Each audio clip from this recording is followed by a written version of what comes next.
I'm going to do a new poem. I wrote this last week.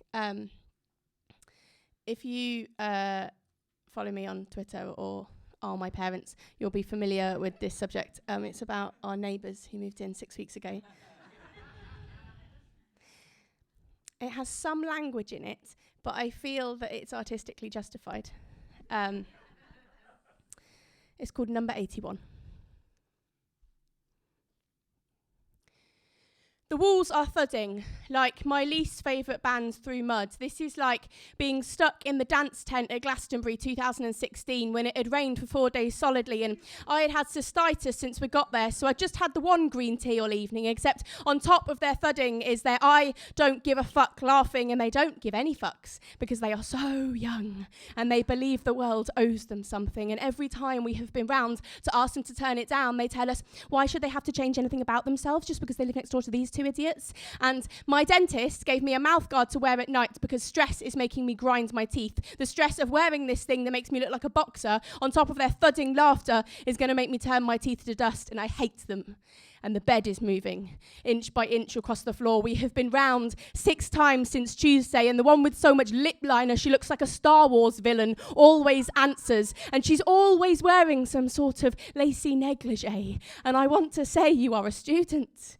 Well, you're worn down trackies and Subway stained t-shirts. What woman who isn't Holly Golightly has any use for this sort of see-through undergarment? But I don't, because I tried that approach last week, so now I'm just sobbing in my slippers in the street, and it may as well be raining for how pathetic this is, because 3 days ago I promised myself she would not reduce me to this, but she has, because she's 1, and I don't care, because I just want some sleep. I tell her I'm in a school tomorrow, I'm up at 6 tomorrow, I'm doing a 12-hour day tomorrow, but except tomorrow is today and the sun's coming up, and she's laughing at my pleading and slams the door in my face. We take back to our bed, holding hands across the mattress like the last survivors on a sinking ship. He says, maybe we should just call the police, but we tried that twice. They don't come, they just tell us that due to budget cuts, there are only ever 2 officers on duty on any one day, and I hate you, Theresa May. You who try living in this terrace where there is no escape from blurred lines for the third time, or music that doesn't even define itself as a song. I say,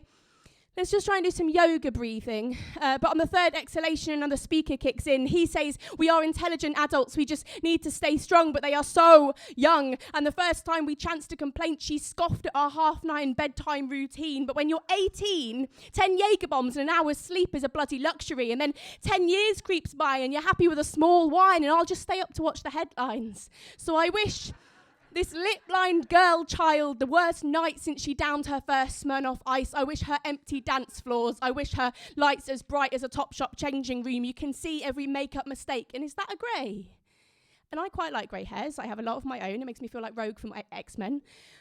But I know that she won't. She will care, and I want her to care. I want her to care as much as I do when it's 6 a.m. and the alarm's just gone off and I've been asleep since 5:45. I wish her stale wine. I wish her watered-down pints. I wish her Agadoo played 6 times. I wish her drunk mum appearing in the same club, out for her book group's bi-monthly social. I wish her tired friends who want to be home by 10 when she spent 4 hours getting ready for this long-anticipated freshers event. I wish her a crying best mate who just bumped into her ex. I wish her closed pubs and smudged mascara. I wish her skirt tucked into her knickers with friends too callous to tell her, so it just stays that way for hours. And they're her worst pants, bought for her in year 9 by her nan from a sale in BHS. The ones saved for the days when the washing machine's broken and a state of emergency has been called. They are yellowed and baggy with long snapped elastic. They used to have a pattern of dogs on, but after 5 years of washes, the picture's long gone, and now they're just covered in questionable brown spots, and I hate her. As much as she hates me. And after telling her that I was a teacher, because I was hoping it would make her take me more seriously, I hope this poem gets back to her, because I just want some fucking sleep.